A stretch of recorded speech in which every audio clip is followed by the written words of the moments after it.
Now you have the basic idea of how dropshipping works and how you need to get started. You can begin to think about how you're going to build your own business. This all begins with choosing your product and choosing your industry or niche. The product, of course, is going to be the item that you intend to sell, and this is going to be dictated by the industry or niche that you choose to enter. An industry or niche is the subject matter that you intend to write on and the industry that you want to operate your business in. This is important. The choice is going to impact on everything from the price of your products to the type of person you'll be selling to the type of businesses you'll be working with.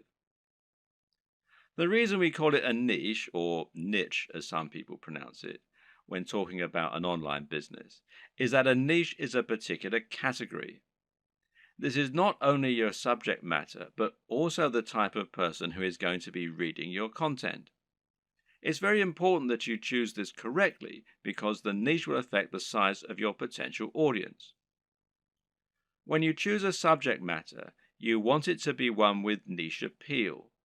This means it's aimed at a particular type of person who is specifically interested in that type of thing. An example of a niche might be knitting. Now, if you have a blog about knitting and you sell knitting paraphernalia, only people who are interested in knitting are going to read your blog and buy from you. This way, you've cut out a niche for yourself rather than trying to appeal to everyone. That in turn means that you have drastically reduced the amount of competition you're facing. Now you don't need to compete with the biggest companies on the net, and you'll find that paying for things like AdWords advertising is considerably more affordable than it would be for a more general topic. Likewise, getting to the top of Google for relevant keywords like buy knitting gear online is going to be far easier than trying to get a general e commerce keyword like shop online. The latter will put you up against mega companies like Amazon and pretty much every other online business on the net.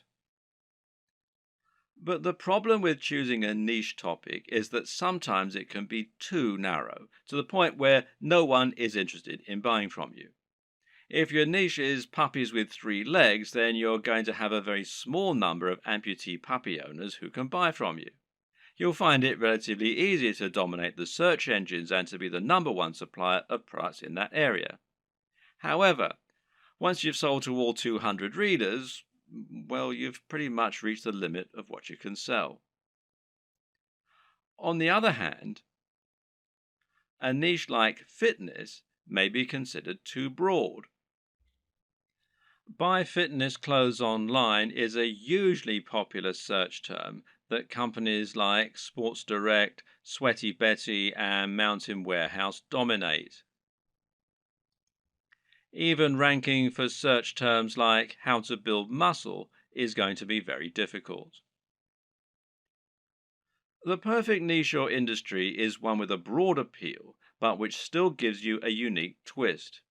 This way, you'll be able to appeal to a lot of people, but you'll also be able to avoid directly competing with the biggest competitors. This will also give you a better route to market, which is a term that describes any direct access you might have to your target audience. An example of a route to market would be a forum dedicated to the subject matter you're writing about or an industry magazine. With all this in mind, how do you find the perfect niche for you? Well, there are a few things to consider. Now, a lot of people watching this are going to already have a blog or a website. In that case, the best niche is obviously going to be the one that you're already in. All you need to do is simply pick a product that your current readership will enjoy. You should already have their trust, so all that's left to do is to offer them products and explain how and why they can benefit from them. Then there's an area you're already interested in. This will often align with the last point, but you should always pick a niche that you find personally interesting. This makes a gigantic difference to the quality of the content you put out, to your ability to pick the best products, and more. Remember, as a blog owner, you're going to be required to write thousands of lines of content on this subject in order to demonstrate your expertise and to gain the trust of your voters. If you don't know anything about the niche, this is going to come across in your writing and you're going to find it a very dull job. On the other hand, if you have a legitimate love of the niche you're writing in, you'll find it no chore at all to write all that content, and you'll find it much easier to wow your readers with what you know. What's more, you'll have a better idea of how to pick a truly great product that will stand out and attract your audience. You'll have your finger on the pulse. There are also niches where you have an upper hand. Again, this relates directly to the previous two examples in many cases. Suffice to say that most of us will have contacts and advantages in some niches that give us an edge. Perhaps, for example, you happen to know the owner of a very big fitness website or of a very big fitness magazine. Knowing this person will thereby make it much easier for you to get a cheaper advert or maybe even an article inside the magazine.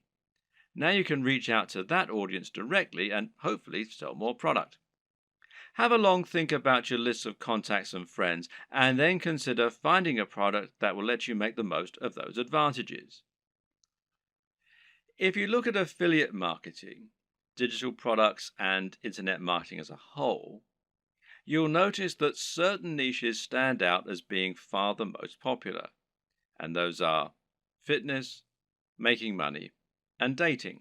Now, why are these the most popular niches? On the one hand, it's because they have the broadest appeal. But the biggest reason is that they offer the best value proposition. A value proposition is basically the way in which your business is able to offer value.